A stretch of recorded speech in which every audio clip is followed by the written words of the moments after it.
All right, welcome back everyone. In this video, what we're going to do is we're going to discuss the concepts of stress and strain. Probably two of the most important concepts that I think we're going to cover all semester. So hang on, let's have a good time. Before we can talk about stress and strain, we have to talk about this concept of forces and what is a force, since that's a term you're probably somewhat familiar with.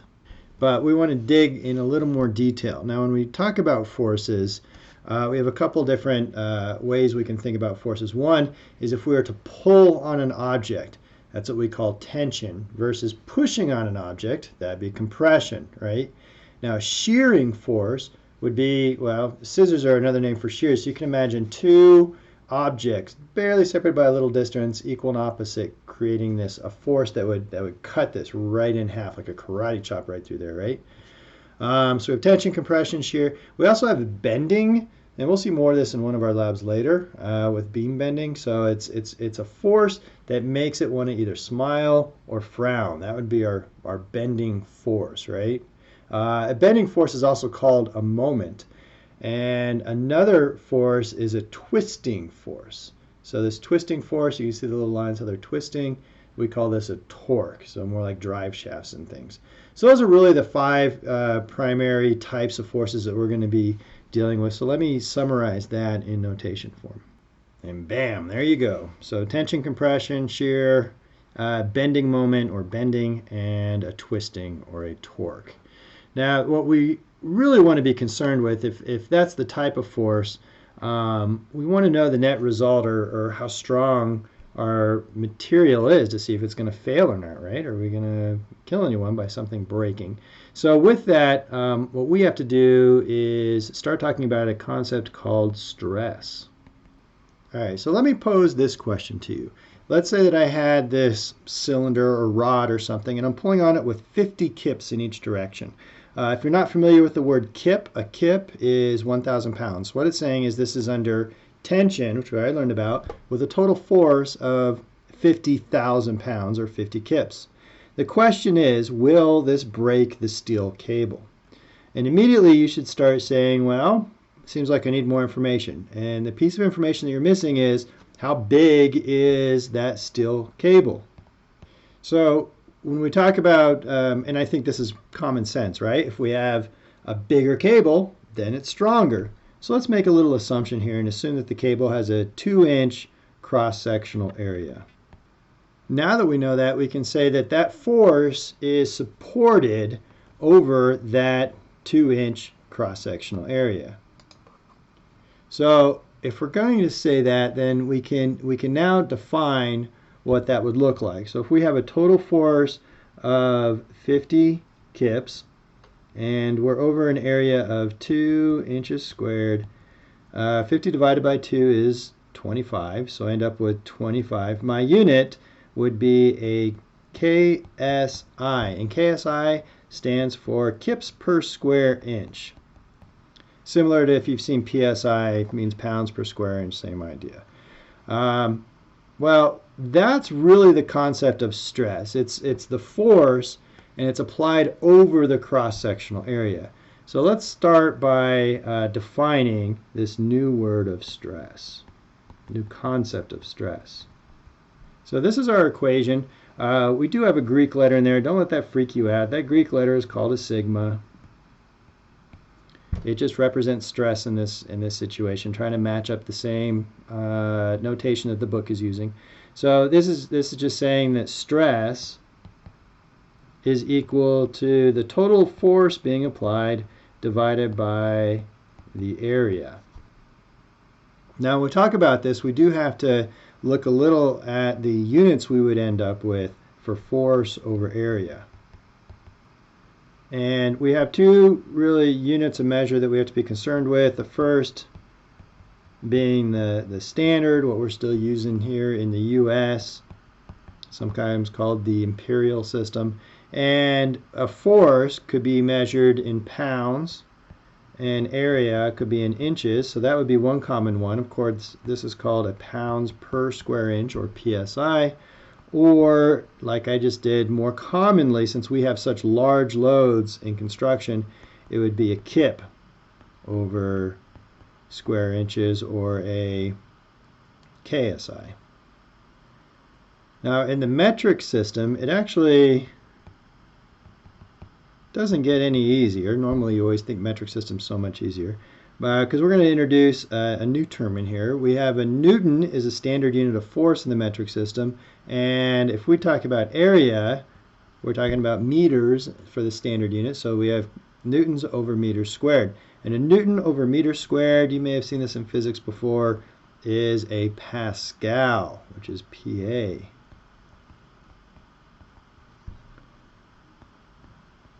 Now, most things, when we talk about material strength, won't be measured in meters because meter is pretty big. If we're talking about the diameter of a bolt, it's going to be awkward if we're using meters, or diameter of a cable. Those are usually measured in millimeters. So we can transform this into newtons for the same force and then millimeters squared. Millimeter is times 10 to the third. You're squaring it so it's divided by 10 to the 6th. You don't have to remember all that stuff. All you need to know is if you're working with a force of newtons and a diameter or an area of millimeters, then we call these a megapascal.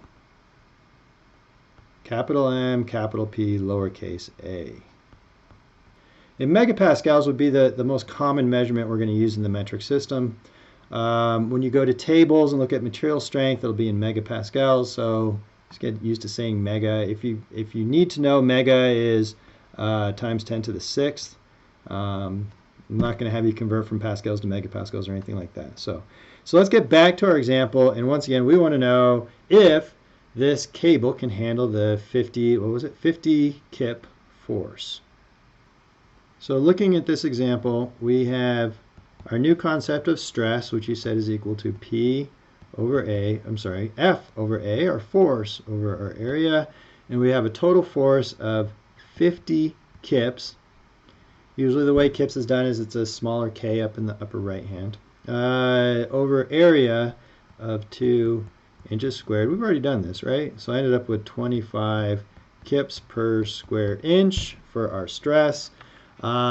So we have to say, well, can the cable handle it? Well, now, if we can figure out what material it's made out of, and I said, will it break a steel cable? So it's made out of steel. Now we can compare apples to apples. We know how strong steel is when it comes to something like KSI. And we can get this by finding it in a table. So for instance, this is a standard table. It's abbreviated. It's actually out of a different textbook, a materials textbook. And we have the average mechanical properties, typical engineering materials.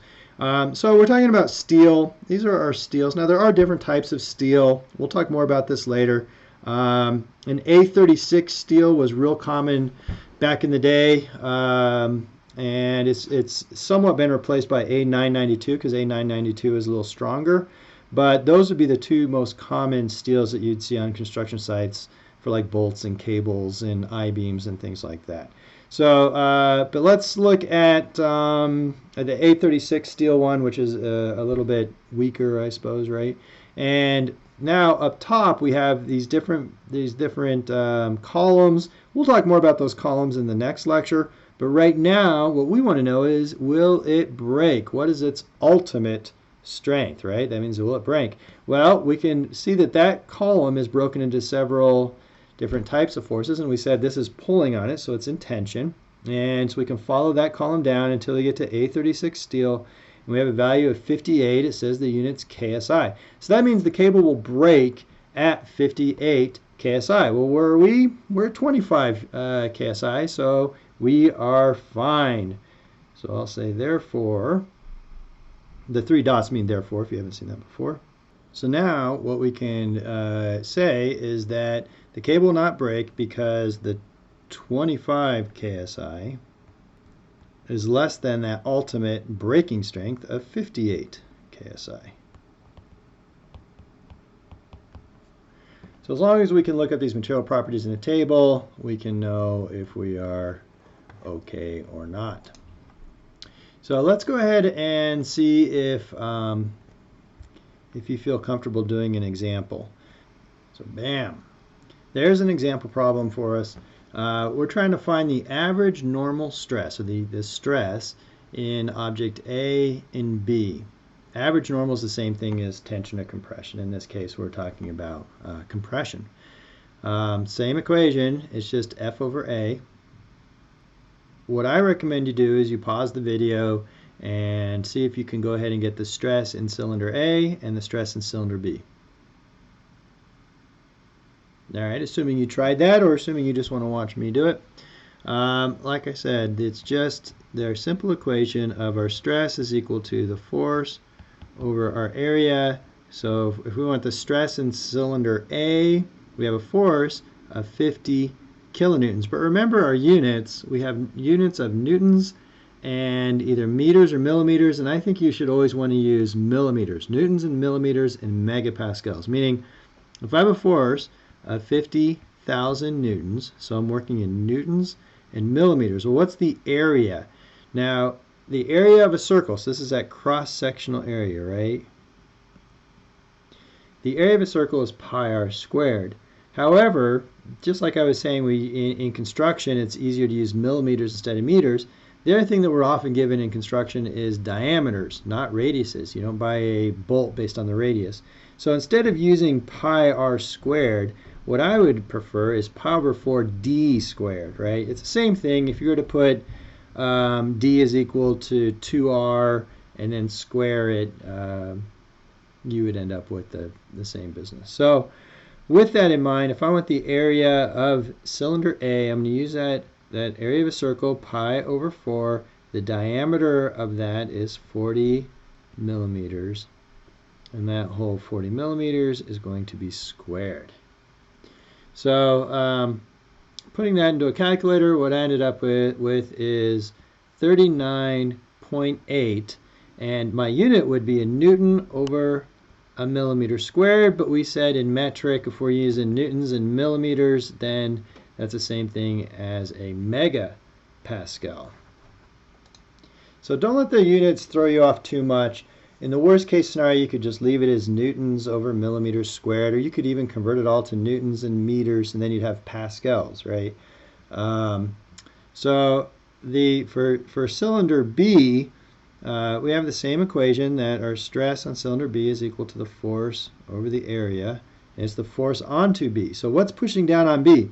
Well, that 50 kilonewtons is pushing on A, but A is pushing down on B. So the whole 50 kilonewtons is pushing down, but I also have 100 kilonewtons here, and I have 100 kilonewtons there. So I have a total force pushing down on B of 250 kilonewtons.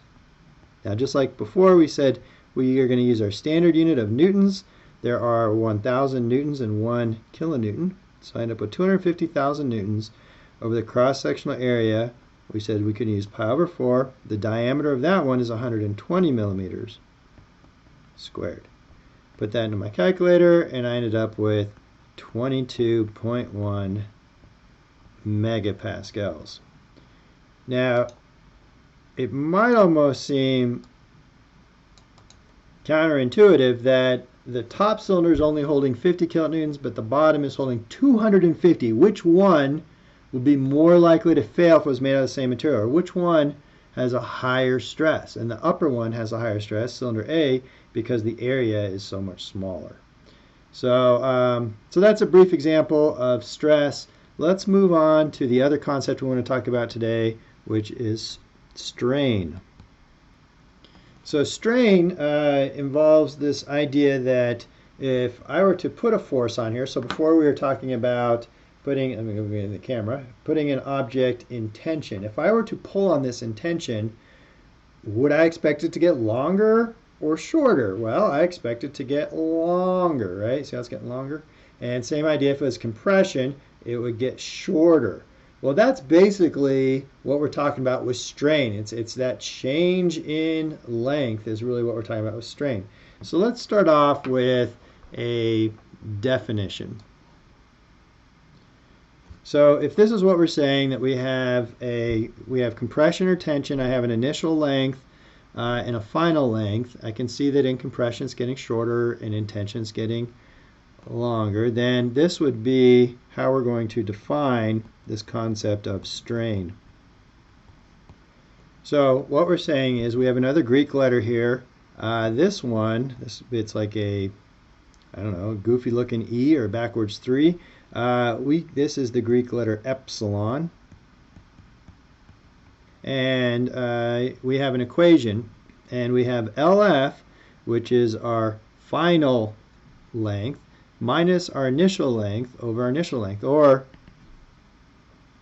another way to think of that is our strain is equal to the change in length. And just like stress, we need to compare apples to apples, so it's going to be change in length over the initial length. Now, if you think about units in this, if I had a change of, say, a half an inch, and the whole thing were 12 inches, then I would have a half an inch over 12 inches, which is an inch over an inch. So when we think about the units on strain, technically it's unitless. There are no units. However, we usually put in units anyways to make your life more difficult. And the units that we'll put in are typically inches per inch or millimeters per millimeter. And that lets you know what the measurements are. It does kind of make sense, right? So that means I'm changing 1 inch over 12 inches or 3 millimeters over 100 millimeters, whatever it might be. So let's take a look at an example of that. So here's our example. What we have is a plastic rod can have a maximum strain of 3 inches per inch before it breaks. How long is it just before breaking if the initial length is 7 inches? So it seems like there's a lot of information there, but don't let that freak you out. I think the key is to say, what do we know? We know the initial length, and we call that L sub 0, is equal to 7 inches. And I know that I can have a strain, well, that's our epsilon, of 3 inches per inch. And what else do I know? What I'm looking for is how long is it just before. So what I'm looking for is the final length. And so with that in mind, our equation was that the epsilon equals final minus initial over initial.